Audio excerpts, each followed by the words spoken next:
Le passage à une 5e république est désormais enclenché au Burkina Faso. La commission constitutionnelle a été officiellement installée ce matin par le président du Faso. Elle a 2 mois pour remplir sa mission, celle de rédiger l'avant-projet d'une nouvelle constitution.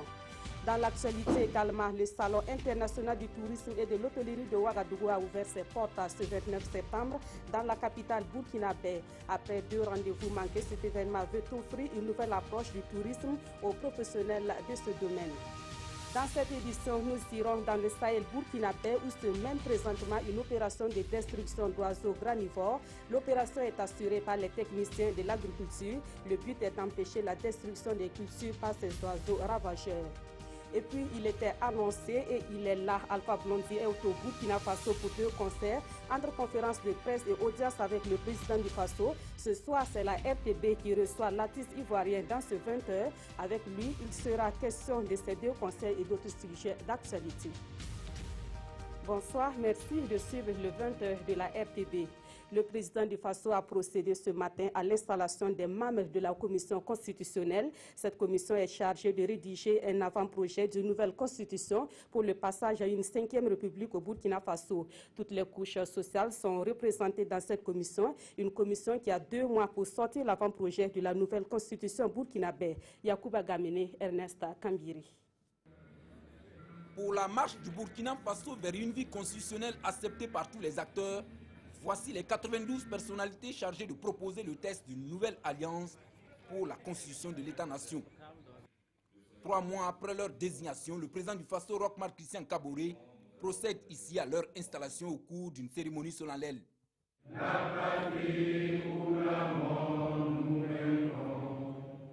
La volonté de doter le pays d'une nouvelle loi fondamentale est née depuis quelques années et s'est développée davantage après la chute du président Compaoré, contraint de quitter le pouvoir après 27 ans de règne. Pour la première fois dans l'histoire de notre pays, le passage d'une constitution à l'autre, d'une république à l'autre, se fait sans rupture constitutionnelle et procède de la volonté du peuple insurgé qui a conduit avec succès sa transition après l'insurrection des 30 et 31 octobre 2014.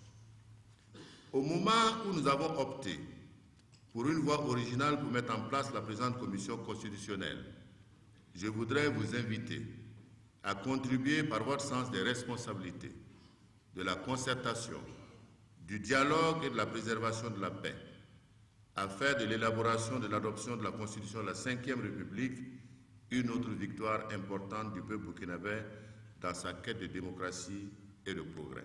Rédiger une nouvelle constitution pour le passage à une 5e République, le président du Faso, Roch-Marc Christian Kaboré, en a fait un point clé de son projet de gouvernance, histoire de tracer la direction pour un Burkina nouveau. Et pour réussir le passage de la 4e à la 5e République, il faut de l'audace, dira Maître Alidou Ouedraogo, juriste, acteur de la société civile désigné comme repère titulaire pour la réécriture de la nouvelle constitution.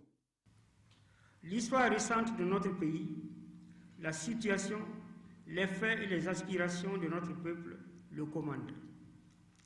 Nous saluons cette décision historique qui légitime l'expérience de notre peuple et l'expérience des peuples du monde. La charte de la transition nous l'a recommandée, le contexte l'autorise et les insurgés d'octobre 2014 l'ont demandé. Installée, la commission comprend toutes les sensibilités politiques, des constitutionnalistes, les confessions religieuses et des représentants des femmes et des jeunes.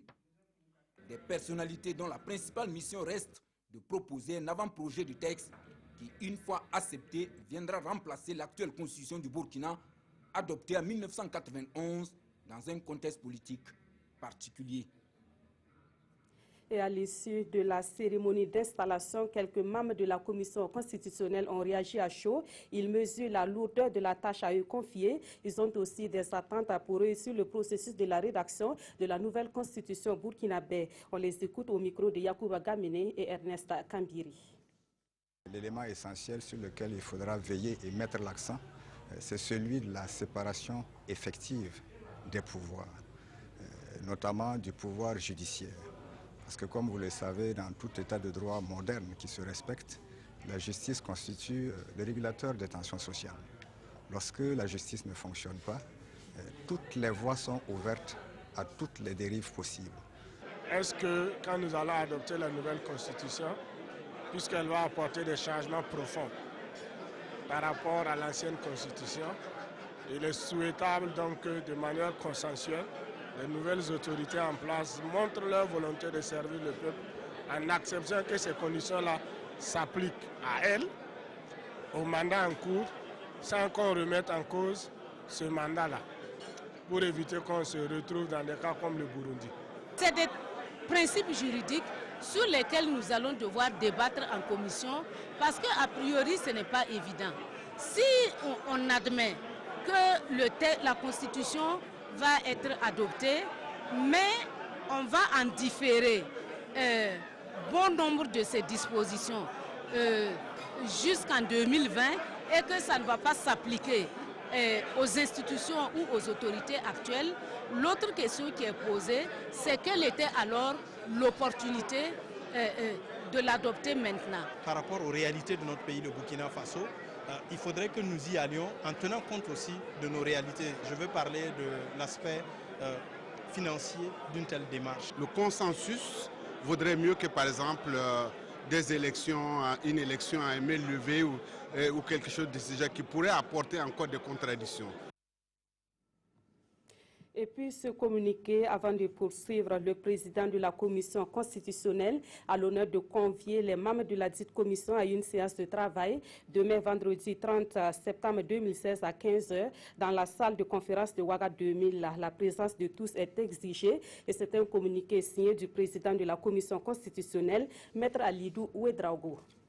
Dans l'actualité également, l'artiste musicien Alpha Blondy était cet après-midi au palais de Kosiam où il a été reçu par le président du Faso. L'artiste ivoirien dit avoir été encouragé et félicité par Roch-Marc Christian Kaboré pour ses messages de paix qu'il véhicule à travers ses œuvres musicales. Et c'est un Alpha Blondy qui dit être ému après sa rencontre avec le chef de l'État burkinabé, Kossoun Koulibaly et Oumou Sissi. C'est avec émotion que Alpha Blondy a foulé le tapis du palais de Kosiam. L'artiste ivoirien était l'hôte de Roch-Marc Christian Kaboré cet après-midi. Avant son concert prévu pour le vendredi, Alpha Blondy est allé recevoir les encouragements du président du Faso. On a parlé du concert qui va avoir lieu. Il nous a encouragés. Okay. Et puis vraiment, je suis ému. Je suis très ému parce que quand on venait, je ne pensais pas qu'on aurait été reçu par le président de la République. Okay. Et je voudrais que vous, en tant que journaliste, vous joignez votre voix, vos voix à la mienne, pour dire un infini merci à mon frère Kaboré, à mon grand frère Kaboré. Que Dieu, dans sa divine bonté, dans sa miséricorde, lui le rende au centuple du centuple. Alpha Blondy remercie également la jeunesse burkinabé. Son souhait est que celle-ci soit unie et solidaire, car pour lui, l'unité et la solidarité sont les clés qui ouvriront les portes du futur. Et puis ce matin, l'artiste Alpha Blondy a animé une conférence de presse. La situation économique et politique de l'Afrique, le rôle des rugbymen dans le développement de leur pays, les relations internationales. Voici entre autres sujets sur lesquels Alpha Blondy s'est exprimé au cours de cette conférence de presse. Une conférence de presse suivie pour nous par Adama Giti et Aruna Mari. Face aux hommes de médias, Alpha Blondy rassure être en pleine forme pour ses 2 concerts au Burkina Faso. Comme il fallait s'y attendre, la situation du continent africain s'est aussi invitée à la table des échanges. Pour le reggaeman, le devenir du continent africain incombe d'abord aux Africains. J'ai comme l'impression que dans nos pays africains, on a encouragé que le côté littéraire des Africains. Il faut des cerveaux techniques. Il faut que nos politiques encouragent les meilleurs élèves, étudiants en mathématiques, dans les matières scientifiques. Toujours selon Jagger, il faut s'inspirer de l'exemple des dragons d'Asie pour faire bouger les lignes en Afrique. Il invite les rugbymen à se mettre en phase avec les valeurs de cette musique. On peut dire des choses importantes sans insulter. Parce qu'à un moment donné, les politiques africains ont commencé à avoir peur du reggae. C'est pas bien. Faut pas leur faire peur. nous ne sommes pas parfaits. Et nous ne pouvons pas nous ériger en juge. Seul Dieu est juge. Pour ses concerts au Burkina, Alpha Blondy a laissé entendre qu'il est venu en faiseur de paix et de réconciliation. Et Alpha Blondy est sur ce plateau avec nous. Bonsoir. Bonsoir, madame. Bienvenue au Burkina Faso. Merci, madame. Justement, à quand date votre dernière visite au pays des hommes intègres? Ça fait un bout quand même. C'était Koudougou, et puis Bobo, ça n'a pas eu lieu. Mais demain, au stade municipal à Ouagadougou, ce sera le grand show, Inch'Allah. Et justement, juste là, comment vous vous sentez dans notre pays? Oh, je me sens très bien, je suis gâté. Il y a le président qui m'a fait l'honneur de me recevoir avec mon équipe. Et je voudrais profiter de ce micro pour lui dire encore merci. Merci, monsieur le président. Merci pour cet honneur que vous avez conjugué à mon endroit. En tout cas, au stade municipal, ça va déchirer. Alors, ça va déchirer, comme vous le dites, mais Alpha Blondy n'a quand même plus ses pieds de 20 ans. Qu'est-ce que vous pouvez dire pour rassurer ceux qui vont faire les déplacements? Bon, vous avez quand même pris de l'âge. Il peut, Dieu merci. Nous allons faire un show digne de ce nom, comme les grands shows que nous faisons ailleurs. Le Burkina mérite cela. Donc, ils vont voir qu'on n'a plus 25 ans, mais on n'est pas non plus invalide. Donc, le show sera digne de ce nom. Ils ne vont pas le regretter. Ils ne vont surtout pas le regretter. Est-ce qu'il y a des artistes qui vont vous accompagner sur scène? Oui, il y a des premières parties, mais je ne connais pas leur nom. Mais c'est des jeunes frères du Burkina qui sont pétris de talent et qui vont aussi faire montre de leur savoir-faire.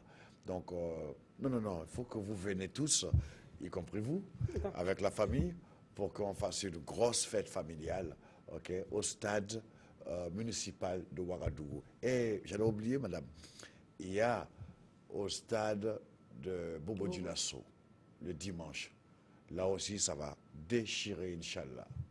Alors, on va parler de votre genre musical. Souvent, on associe le reggae à certains vices. On peut citer par exemple la consommation de la drogue.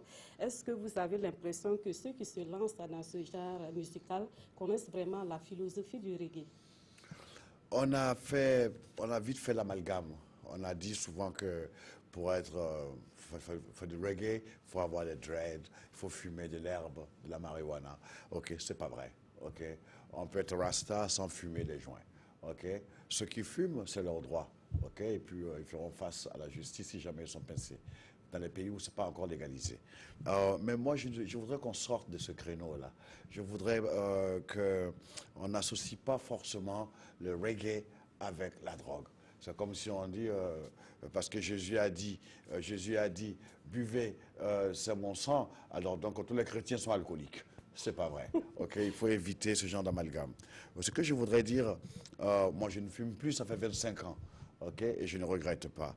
Et puis j'avais le dread, et puis j'ai enlevé. Ok, mes filles ont insisté, papa, il faut remettre. J'ai dit non. Ok, à 63 ans, je veux qu'on voit ma gueule comme ça. Ok, et puis voilà, je veux montrer qu'on peut aussi faire une musique et puis apporter notre pierre à l'édifice de la paix continentale, de la paix mondiale. Et puis c'est l'un des devoirs qui nous incombe. Okay? Nous avons le devoir de ramener les gens ensemble. Nous sommes des rassembleurs, nous sommes des pacificateurs. On n'est pas des belliqueux ni des belligérants. Alors, Alpha Blondy, on a l'occasion, il y a ces informations qui circulent sur les réseaux sociaux selon lesquelles vos rapports avec Koffi Olomide ne seraient pas au goût fixe. Qu'en est-il exactement? C'est pas vrai. C'est pas vrai. Puis ça ne mérite même pas qu'on en parle, madame. C'est vrai. C'est même pas. C'est juste pour rassurer vos mélomanes, parce que non. Je voudrais, les gars, vraiment, pour les gars, il y a plus important ici. C'est pas important. Ok, Koffi a dit quelque chose, mais c'est pas grave. Vraiment, n'accordons pas d'importance. Écoutez, la vie est trop précieuse pour qu'on perde son temps sur des détails mesquins. Ok, il faut qu'on avance. Koffi est un frère. Il m'a appelé, on a parlé. Donc pour moi, c'est réglé, on a parlé. Et puis, c'est pas grave. Il y a plus grave que ça. Alors, et pour revenir aux 2 concerts pour lesquels vous êtes au Burkina Faso, un dernier message à vos fans? Les gars, les Baramoro et les Baramousso, ok, les Baramotes, faut pas rater. On se joue demain au stade municipal à Ouaga, ok? Faut pas rater ça. Pas de prisonniers, on va rigoler ensemble, on va faire la fête, ok? Et les gars les Baramoro de Bobo, la fois dernière on s'est raté, mais cette fois-ci c'est Joe, ok? Quand c'est Joe là, les gars, non, ça a chauffé, ok? Et je compte sur vous, dans la discipline, ok? Vous voyez, on va dire que vous avez fumé, qu'on a fumé. Montrez qu'on ne fume pas. Même si tu es ignorant, il ne faut pas montrer que tu es ignorant. Okay? D'accord, merci beaucoup Alpha Blondy. Je pense que le message est bien passé. Surtout bon séjour au Burkina Faso. Merci madame. Merci. On vous attend au show madame. On sera là. Merci. Et dans la suite de ce journal, les députés burkinabés ont entamé hier la 2e session parlementaire de l'année 2016. Cette session est essentiellement consacrée à l'examen et à l'adoption du budget de l'État gestion 2017. Les députés vont également examiner les rapports d'enquête parlementaire sur les mines et le foncier urbain. Le reportage de Jérémy Sié Koulibaly. En se réunissant pour l'ouverture de la 2e session ordinaire de l'année, les députés burkinabés ont d'abord tenu à sacrifier à un devoir de mémoire, celui de rendre un vibrant hommage aux vaillants combattants précurseurs de notre liberté, selon l'expression du président de l'Assemblée. Des combattants aujourd'hui tombés dans l'oubli et qui se sont pourtant insurgés contre l'ordre colonial pour faire de l'Ouest Volta une terre de liberté et de dignité. Il y a 100 ans, sur notre sol, sur domination coloniale, il s'est produit une insurrection populaire de grande envergure contre les travaux forcés, la conscription, l'impôt de capitation, en un mot, une insurrection contre l'arbitraire, l'injustice et les brimades de toutes sortes et pour la dignité, la liberté des peuples évoluant entre la rivière Bani, nord de l'actuelle Côte d'Ivoire, et la Volta Noire, actuelle Moun au Burkina Faso. D'une certaine manière, il est loisible de considérer que nous sommes les continuateurs des insurgés de 1916, en ce sens qu'en 2016, nous promettons la liberté, l'émancipation économique et sociale à notre peuple par l'effort soutenu au travail. Pour le symbole, les chefs de canton de Bobo-Dioulasso et de Dédougou ont été invités à la cérémonie. Un colloque international est même envisagé pour éclairer ces pans douloureux de l'histoire du Burkina. Une invitation a été lancée dans ce sens aux chercheurs et au gouvernement par la représentation nationale. Une dizaine de projets de loi seront examinés au cours de cette session du Parlement qui va également se pencher sur les rapports des commissions d'enquête sur les mines et le foncier urbain. Le point focal de la session reste cependant l'adoption de la loi de finances gestion 2017. L'enjeu, c'est la relance de l'économie et un engagement sur le chemin de la croissance. C'est pourquoi il me semble nécessaire que le gouvernement puisse élargir l'assiette fiscale, qui est un moyen parmi tant d'autres d'accroître l'apport de nos ressources internes. Quelle que soit l'assiette de l'impôt à instituer, cet impôt doit être juste et équitable pour tout le monde. Aucun citoyen, sous aucun prétexte, ne doit payer plus qu'il n'en faut ou moins d'impôts qu'il n'en faut. Le chômage massif des jeunes, la réforme de l'école, la réduction des inégalités et le passage à une 5e république pour être plus en phase avec les attentes de l'insurrection populaire de 2014 sont autant de problématiques soulevées par le président de l'institution parlementaire au cours de cette cérémonie qui marque la rentrée politique des élus nationaux. Et puis, plusieurs personnalités étrangères étaient présentes à l'ouverture de la 2e session parlementaire de l'Assemblée nationale. Au nom de ces personnalités, le président du Parlement panafricain, celui du Bénin et le vice-président de l'Assemblée nationale française. Tous les trois se sont adressés au peuple burkinabé par le truchement de la représentation nationale, les défis face à la menace terroriste et le combat du peuple burkinabé pour la liberté et la démocratie ont constitué la teneur de leurs interventions. Plus de précisions avec Jérémy Sié Koulibaly. C'est un message de gratitude et de félicitations dont était porteur le président du Parlement panafricain au nom des peuples d'Afrique pour le Burkina, qui donne en partage au continent et au reste du monde l'exemplarité de son processus démocratique. Je salue tout le peuple burkinabé pour son hospitalité et sa maîtrise de la démocratie, qui rivalise les plus anciennes démocraties du monde et même sert aujourd'hui de cas d'école.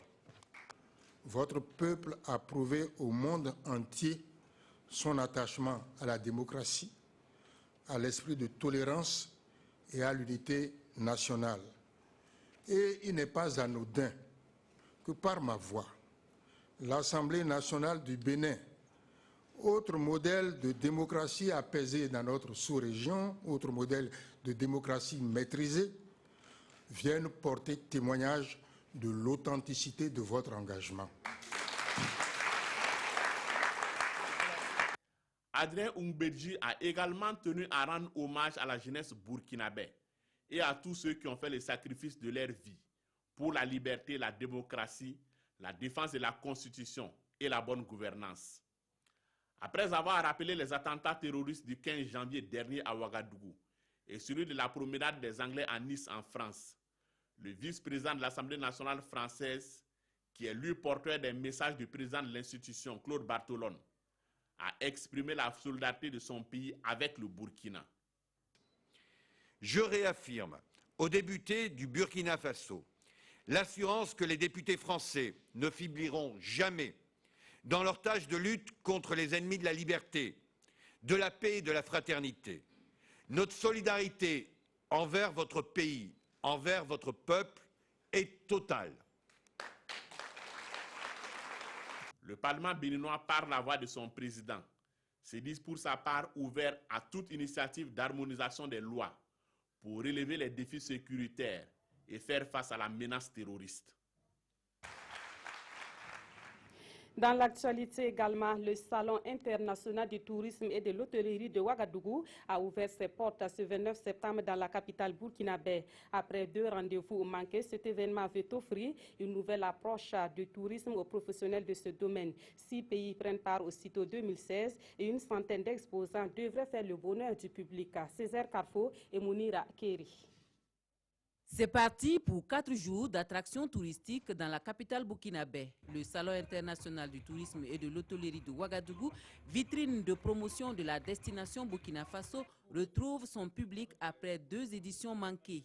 La 11e édition du CITO se veut donc une édition plus mature avec une nouvelle approche de promotion du tourisme international et du tourisme interrégional pour booster l'industrie touristique de l'Afrique. Nous devrons faire en sorte que le tourisme soit l'axe stratégique à partir duquel nous allons aller vers l'émergence, nous allons créer des richesses et surtout créer des emplois. C'est ce défi qui s'impose à nous. Malgré les obstacles, malgré les attaques dont nous avons été victimes, il nous appartient de trouver l'énergie en nous-mêmes, les ressources intérieures pour relever ce défi-là. Comme à chaque édition, le CITO met un point d'honneur à magnifier l'intégration sous-régionale par le tourisme. 6 pays prennent part effectivement au CITO 2016, dont la Côte d'Ivoire, qui ne boude pas son bonheur de retrouver ce cadre privilégié de promotion de la destination Afrique. La sous-région a vécu des événements tragiques, mais on met tout ça derrière nous et puis on peut dire que ce beau pays, le pays des hommes intègres, est de nouveau sur la scène internationale. Alors le tourisme, vous savez, le tourisme est une industrie très importante au niveau mondial, au niveau continental, au niveau sous-régional. Vous savez que c'est la première industrie de services au monde. C'est une industrie qui est créatrice d'emplois, créatrice de richesses, qui contribue à réduire la pauvreté. Donc, avec le Burkina Faso, la Côte d'Ivoire s'engage à créer un tourisme sous-régional. La cérémonie d'ouverture donne ainsi le top de départ pour une fête du tourisme qui s'annonce belle sur le site du CIAO, avec au programme des excursions, une exposition du potentiel touristique dans les pays de la sous-région, des conférences et des animations culturelles, entre autres. Voilà un reportage de Césaire Carrefour et Marguerite Douagneau. Et puis le public burkinabé est invité à aller découvrir le Centre national de recherche scientifique et technologique. Le CNRST organise ses journées portes ouvertes depuis ce 29 septembre à Ouagadougou. La structure veut ainsi faire connaître ses produits et attirer plus de partenaires. Ce matin, le Premier ministre Paul Kabatieba a donné le top départ des journées portes ouvertes du CNRST. Le reportage de Jean-Yves Bayala et Bouma Ernest Nebi. Le Premier ministre Paul Kabatieba donne le ton et c'est parti pour les journées portes ouvertes du CNRST, le Centre national de la recherche scientifique et technologique, une activité qui vise à faire connaître la structure au grand public. Nous voulons que tous les décideurs politiques, les députés, la société civile, les coutumiers, les religieux, les étudiants, les élèves, que tout le monde vienne découvrir ce que c'est que le CNRST. Ici, dans ces stands, des merveilles des chercheurs burkinabés dans le domaine agricole, de la médecine, de la mécanisation et de l'énergie sont à découvrir. Le Premier ministre, quant à lui, est déjà impressionné par ce qu'il a vu. J'ai vu des choses magnifiques, aussi bien au niveau des applications agroalimentaires, notamment les semences améliorées, vraiment de la recherche de pointe. J'ai vu donc des produits, des médicaments qui ont été produits au Burkina Faso et qui permettent donc de traiter des pathologies quand même, qui sont des pathologies assez répandues comme l'hypertension artérielle. Des résultats de recherche trouvés dans des conditions difficiles car les chercheurs burkinabés ne disposent pas d'infrastructures et de moyens financiers adéquats pour mener leurs activités. Et Paul Kabatieba les rassure. Donc, il y aura des financements pour soutenir la recherche scientifique et pour soutenir l'innovation. Cette première édition des journées portes ouvertes du CNRST qui prendra fin dans la soirée du 30 septembre 2016 n'est pas la dernière. C'est une activité que les organisateurs comptent pérenniser au grand bonheur du public et des chercheurs burkinabés. Et les produits de la recherche qui sont actuellement d'une grande utilité pour les techniciens de l'agriculture dans la région du Sahel, dans la province du Sénou précisément, ces techniciens procèdent à la destruction chimique des oiseaux granivores. Ce sont des oiseaux qui ravagent les exploitations agricoles pendant la période de maturité. Une de nos équipes a assisté à l'opération. On voit cela avec Yacouba Ouedraogo et Seydou Douzon. Une importante population d'oiseaux granivores a été identifiée ici dans le village de Toukawelde dans la province du Sénou. Ce sont des oiseaux qui s'attaquent au mil et au sorgho pendant la période de maturité. Ces techniciens de l'agriculture s'apprêtent à procéder à un traitement chimique de ces oiseaux. Nous assistons à une démonstration de cette opération. Les producteurs, ou si vous voulez, la population a été sensibilisée. Ils ont même signalé très tôt la présence de ces oiseaux-là. Donc, comme ils ont signalé très tôt, nous pensons qu'en tout cas, le taux de succès peut atteindre 80 à 90%.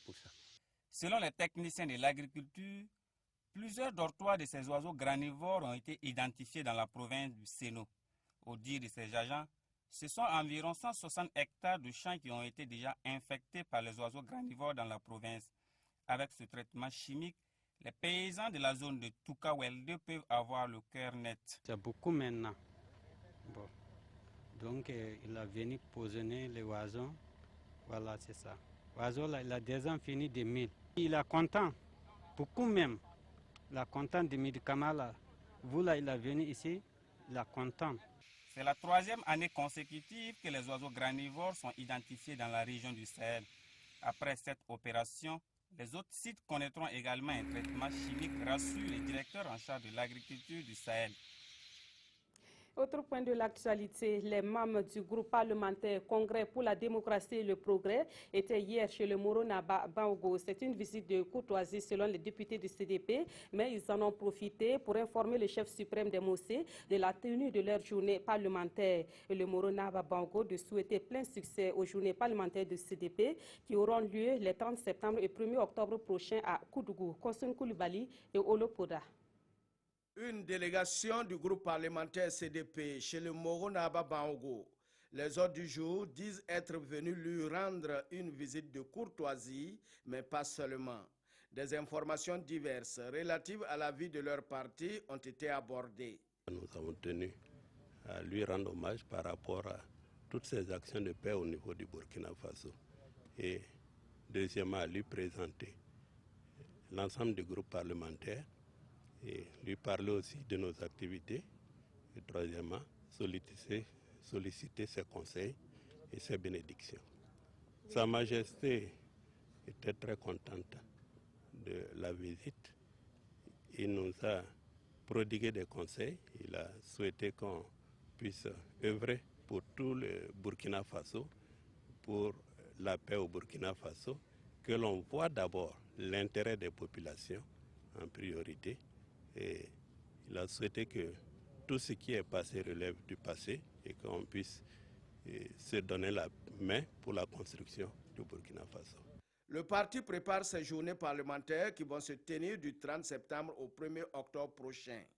Et ces journées seront un cadre d'échange pour les députés CDP en vue d'apporter leur contribution au projet de redynamisation des instances du parti. L'organisation de la société civile M21 fustige la gestion du pouvoir actuel. Selon Marcel Tankwano et ses camarades, le régime actuel n'agit pas assez pour améliorer les conditions de vie des Burkinabés. Ils l'ont dit au cours d'une conférence de presse hier à Ouagadougou. Rocher Kam et Monkoun Dabiri. Le travail du gouvernement n'est pas à la hauteur des attentes de la population. C'est ce qu'a déclaré le président du M21 devant la presse.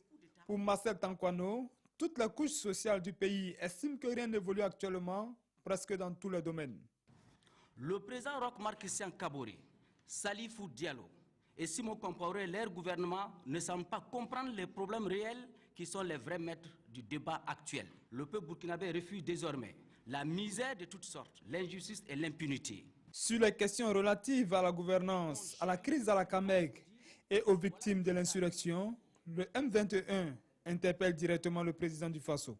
Nous assistons avec amertume le bras de fer entre le ministre de la Santé et le directeur général de la CAMEG. Jusqu'à nos jours, les familles des victimes de l'insurrection et du coup d'État croupissent toujours dans la souffrance abandonnée par l'État. C'est un problème de gouvernance politique qui est posé ici. Monsieur le Président, c'est la dissolution de votre gouvernement qui s'impose. Ce processus ne saurait être complet que par l'installation d'un gouvernement d'union nationale.